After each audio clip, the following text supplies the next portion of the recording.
Sign करके meeting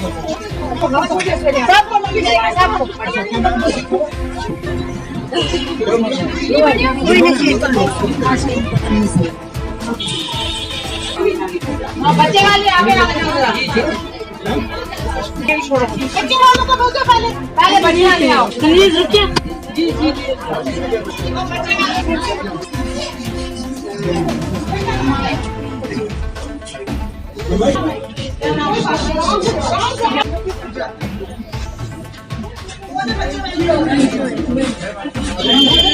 अभी 10 तारीख को यहाँ आपके प्रोजेक्ट में ज्वाइन किया है।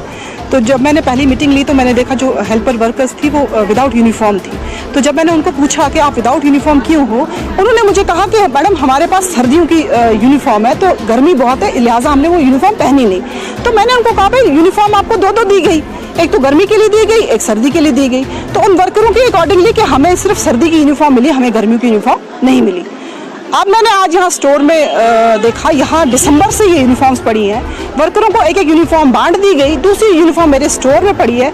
मेरी समझ के बिल्कुल बाहर है ये चीज़ें यहाँ क्यों चल रही हैं और किस मकसद से चल रही हैं। आज अपनी वर्करों को बुलाया, इनके सामने मैं अपना स्टोर खोला और मैंने वो यूनिफॉर्म जो है यहाँ बरामद की। यहाँ यूनिफॉर्म पड़ी थी, आज मैं इन लोगों को यूनिफॉर्म बांट रही हूँ। बकाया सबकी बकाया थी, सब हेल्पर की बकाया थी, सब यूनिफॉर्म की सब वर्कर्स की बकाया थी। देखिए मैं सारी इंक्वायरी, मैं ईमानदारी से आपको एक बात बोलूँ कि मैं सभी इंक्वायरी करूँगी। मेरे पास बहुत शिकायतें हैं, बहुत ज़्यादा शिकायतें हैं। मैं इंशाल्लाह बहुत जल्दी हर सेंटर में जाके उस राशन को देखूंगी कि वो राशन कितना आया था, कितना यहाँ तक पहुँचा।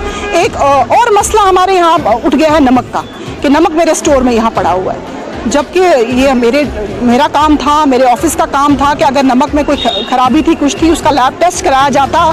जब वो लैब रिपोर्ट ठीक नहीं आती तो वो हमको अपने डायरेक्टरेट में बोलना होता है, अपने डीपीओ ऑफिस में बोलना होता है भाई ये नमक खराब है। अब आज की डेट में नमक जो है मेरी लायबिलिटी बन गया, ये एक्सपायर